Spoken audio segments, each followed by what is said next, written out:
पाथर पूजे हरी मिले तो मैं पूजू पहाड़, ताते वो चक्की भली पीस खाए संसार। काकर पाथर जोड़ कर मस्जिद लई बनाए, तापर मुल्ला बांग दे क्या बहरा हुआ खुदाए। धार्मिक पाखंड के विरुद्ध इस तरह की वाणियां पहचान है उस संत की जो अध्यात्म का आधार है, जिनकी वाणी के बिना सब संत समागम अधूरे होते हैं। हम बात कर रहे हैं कबीर जी की, काशी वाले उसी धाड़क कबीर की जिनकी महिमा सभी धर्म ग्रंथ करते हैं। कबीर जी ने हर प्रकार के धार्मिक सामाजिक पाखंड का अपनी मार्मिक वाणियों द्वारा घोर विरोध किया और हमें एक नई दिशा व सद्ज्ञान देने का अटल प्रयास किया। वेद पढ़े पर भेद न जाने, बाँचे पुराण 18, पत्थर की पूजा करें भूल गए सिरजनहारा। कबीर गला काट बिस्मिल करें, वे काफिर बेबूजम, औरा काफिर बता वही अपना कुफर न सूजम।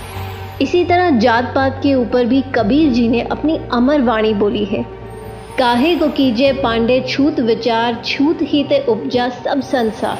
हमरे कैसे लोहू तुमरे कैसे दूत, तुम कैसे ब्राह्मण पांडे हम कैसे सूत। कबीर जी इस तरह की वाणी सुनाते ही रहे और यही संदेश सुनाते सुनाते अपने सतलोक में सह शरीर चले गए।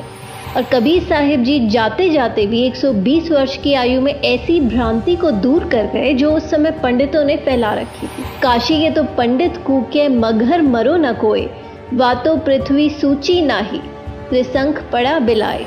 उस समय हिंदू धर्म गुरुओं पंडितों ने एक प्रथा बना रखी थी कि जो व्यक्ति काशी में प्राण त्यागता है उसे स्वर्ग प्राप्त होता है, तथा जो मगहर में मृत्यु को प्राप्त होता है वो गधा बनता है। कारण यह बताया जाता था कि मगहर नगर शिव के श्राप से श्रापित है। वहां की आमी नदी भी शिव जी के श्राप से सूख गई थी। यह धर्म गुरुओं का मनमाना आचरण बताते हुए पूर्ण परमात्मा कबीर साहिब जी कहते हैं, भूमि भरोसे बूढ़ ही कल्पत है दहुदीन, सबका सदगुरु कुल धनी मगहर बये ल्योलीन। इस वाणी में कबीर साहिब जी समझाते हैं कि मनुष्य स्वर्ग जाएगा या नरक, यह मनुष्य के कर्म आधार से निर्धारित होता है। परमात्मा कबीर साहिब जी कहते हैं कि भक्ति करनी चाहिए, भक्ति नहीं करने वाला व्यक्ति दुनिया की किसी भी जगह मृत्यु को प्राप्त हो उसे नरक ही प्राप्त होगा। मुक्ति खेत मथुरापुरी, वहाँ कीना कृष्ण की लोल, कंस केसी चानौर से वहाँ फिरते डामाडोल। परमात्मा कहते हैं कि मथुरा जिसे आप लोग मुक्ति का धाम बताते हो, क्योंकि श्री कृष्ण जी ने वहाँ लीलाएं की थी, लेकिन उसी मुक्ति धाम में कंस केसी चानौर की दुर्गति से मृत्यु हुई। परमात्मा कहते हैं कि स्वर्ग नरक कर्म आधार से प्राप्त होते हैं, किसी जगह विशेष पर मरने से नहीं। कबीर जी ने इसी भ्रम का निवारण करने के लिए कहा कि मैं मगहर में अपना शरीर छोड़ूंगा और तुम सब देखना कि मैं कहाँ जाऊंगा। इस बात से हजारों की संख्या में लोग निश्चित दिन मगहर में पहुंच गए।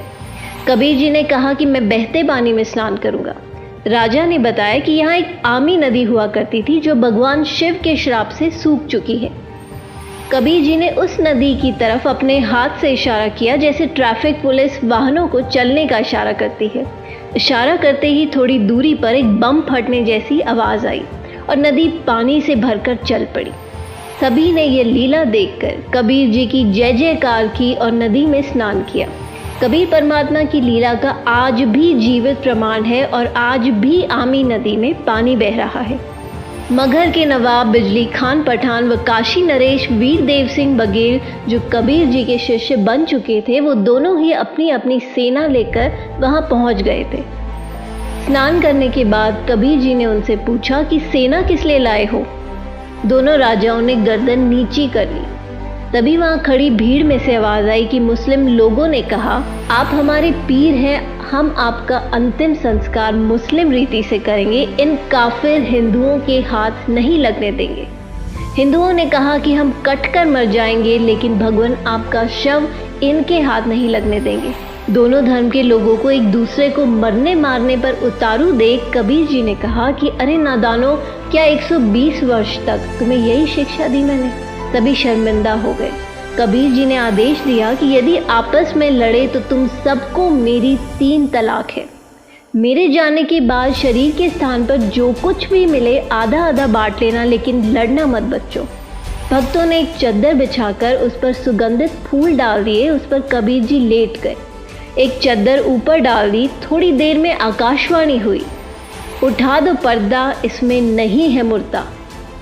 लोगों ने जब आसमान की तरफ देखा तो एक अद्भुत प्रकाश ऊपर की ओर जा रहा था।